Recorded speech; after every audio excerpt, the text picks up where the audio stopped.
So, if you were to define an insight communicating to the audience of Pakistan, so what would it be for a brand?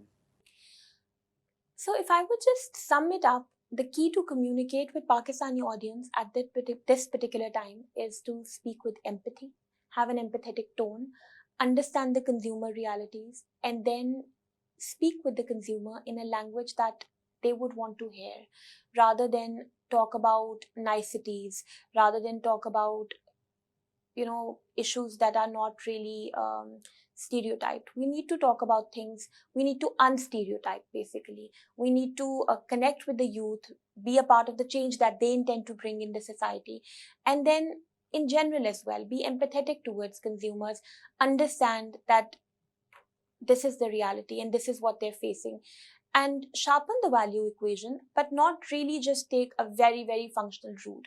Because at this particular point of time, people are looking for emotional bonds. People are looking to create empathetic bonds, not just with each other, but with even the brands that they consume.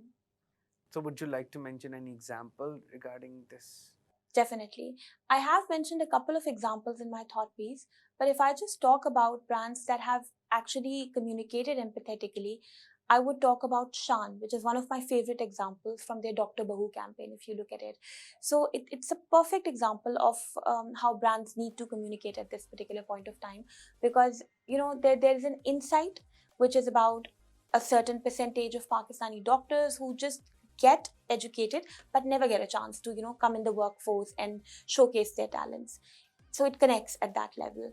Then there is a resonance which they build up with the audience. They showcase a mother-in-law, they showcase a daughter-in-law, and a very everyday sort of a environment.